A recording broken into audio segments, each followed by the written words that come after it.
ಹೋದ ವರ್ಷ ಜೂನ್ ತಿಂಗಳಲ್ಲಿ ಒಂದು ಕೇಸ್ ವಿನಿತಾ ಅಸ್ಗೋನ್ಕರ್ ಕಂಪ್ಲೇನಿಂದ ರೂರಲ್ ಪೊಲೀಸ್ ಸ್ಟೇಷನ್ದಲ್ಲಿ ರಿಜಿಸ್ಟರ್ ಆಗಿದೆ.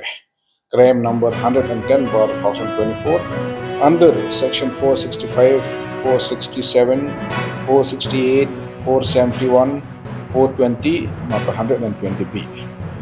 ಇದರಲ್ಲಿ ಕಂಪ್ಲೇಂಟ್ಲಿ ಬೈ ನೇಮ್ ಒಬ್ಬರು ಸಜಯ್ ಸಾಗರ್ ಜಾಡಫ್ ಅಂತ ಕಂಪ್ಲೇನ್ ಅವರು ಮೆನ್ಷನ್ ಮಾಡಿದ್ದಾರೆ.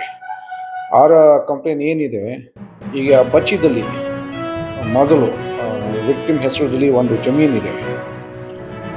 ಆದರೆ 2023 ಅವ್ರಿಗೆ ಬೇರೆ ಸೋರ್ಸ್ ಕಡೆಯಿಂದ ಮಾಹಿತಿ ಬಂದಿದೆ. ಆ ಜಮೀನು ಈಗ ಬೇರೆ ಜನ ಹೆಸರಲ್ಲಿ ಅದು ಕನ್ವರ್ಟ್ ಆಗಿದೆ. ಸೊ ಅವರು ಎಲ್ಲ ಈ ಕಡೆ ಬಂದ ಮೇಲೆ ಅವರು ಎಲ್ಲ ಆ ಕಡೆ ಮುಂಬೈ ಕಡೆಯಿಂದ ಇದ್ದಾರೆ, ಮುಂಬೈ ಅವರು. ಸೊ ಅಲ್ಲಿಂದ ಈ ಕಡೆ ಬಂದು ಆಫೀಸಲ್ಲಿ ಡಾಕ್ಯುಮೆಂಟ್ಸ್ ಚೆಕ್ ಮಾಡಿದರೆ ಅವ್ರಿಗೆ ಶಾಕ್ ಆಗಿದೆ. ಯಾಕಂದರೆ ಒಂದು ಆಫೀಸಲ್ಲಿ ಅದು ಹೆಸರು ಚೇಂಜ್ ಆಗಿದೆ. ಹೇಗೆ ಚೇಂಜ್ ಆಗಿದೆ? ಒಂದು ಸೇಲ್ ಡೀಡ್ ಮುಖಾಂತರ ಚೇಂಜ್ ಆಗಿದೆ. ಆ ಸೇಲ್ ಡೀಡ್ದಲ್ಲಿ ಯಾರ ಹೆಸರು ಇದೆ? ಒಬ್ಬರು ಕಮಲಬಾಯಿ ಅಂತ.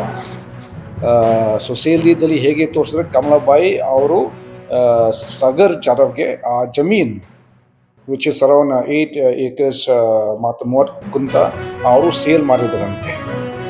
ನಮಗೆ ಒಂದು ಬಹಳ ದೊಡ್ಡ ಶಾಕ್ ನಮಗೆ ಬಂದಿದೆ. ಯಾಕಂದರೆ ಅವರು ಕಮಲಬಾಯಿ ಅವರು ಆಲ್ರೆಡಿ 2001ದಲ್ಲಿ ಅವರು ತಗೊಂಡಿದ್ದಾರೆ. ಮತ್ತು ಸೇಲ್ ಡೀಡ್ದಲ್ಲಿ ಅವರು 2023 ಅವ್ರ ಸಿಗ್ನೇಚರ್ ಹಾಗೆ ಫೋರ್ಜರಿ ಮಾಡಿ ಅದು ಪ್ರಾಪರ್ಟಿ ಡೀಟೇಲ್ಸ್ ಚೇಂಜ್ ಮಾಡಿದ್ದಾರೆ. ಸೊ ಇದರಲ್ಲಿ ನಾವೆಲ್ಲ ತನಿಖೆ ಮಾಡಿಕೊಂಡು ಡಾಕ್ಯುಮೆಂಟ್ಸ್ ಯೂಸ್ ಮಾಡಿಕೊಂಡು SRK ನಾವು ಇಬ್ಬರು ಆರೋಪಿಗಳು ನಾವು ಅರೆಸ್ಟ್ ಮಾಡಿದ್ವಿ. ಒಬ್ಬರು ಆರೋಪಿ ಇಸ್ ದ ಲೇಡಿ, ಯಾರು ಅವರು ಕಮಲಬಾಯಿ ಅಂತ ಇಂಪರ್ಸನೇಟ್ ಮಾಡಿದರೆ, ಮತ್ತು ಇನ್ನೊಬ್ಬರು ಯಾರು ಇದು ಜಮೀನು ಪರ್ಚೇಸ್ ಮಾಡಿದರೆ, ಇಬ್ಬರು ಆರೋಪಿ ನಾವು ಅರೆಸ್ಟ್ ಮಾಡಿದ್ವಿ. ತನಿಖೆ ಮಾಡುವಾಗ ನಮಗೆ ಈ ಥರ ಸುದ್ದಿ ಬಂದಿದೆ. ಇಲ್ಲಿ ಬೆಳಗಾವಿ ಸಿಟಿದಲ್ಲಿ ಬರೀ ಈ ಥರ ಒಂದು ಕೇಸ್ ಈ ಥರ ಆಗಿಲ್ಲ. ಮುಂಚೆ ಕೂಡ 2-3 ಕೇಸಸ್ ಈ ಥರ ಆಗಿರ್ಬೋದು. ಯಾರ ಒಬ್ಬರು ಕ್ರಿಮಿನಲ್ ಇಂಪರ್ಸನೇಟ್ ಮಾಡಲಿಕ್ಕೆ ಬೇರೆ ಕಡೆಯಿಂದ ಇಲ್ಲಿ ಕರ್ಕೊಂಡು ಮತ್ತು ಅವ್ರ ಸಿಗ್ನೇಚರ್ ಹಾಕಿ ಮತ್ತು ಆಫೀಸ್ಗೆ ಕರ್ಕೊಂಡು ಹೋಗ್ತಾರೆ. ಇದ್ರಲ್ಲಿ ಸೇದಟ್ ಅವರು ಓನರ್ ಇದರಂತೆ, ಅವರು ಮತ್ತು ಪ್ರಾಪರ್ಟಿ ನನಗೆ ಸೇಲ್ ಮಾಡಿದರೆ ಇದು ಎಲ್ಲ. ಮತ್ತು ನಾವು ಈಗ ಸ್ವಲ್ಪ ಇನ್ ಡೆಪ್ತ್ ತನಿಖೆ ಈಗ ನಾವು ಸ್ವಲ್ಪ ಮಾಡ್ತೀವಿ.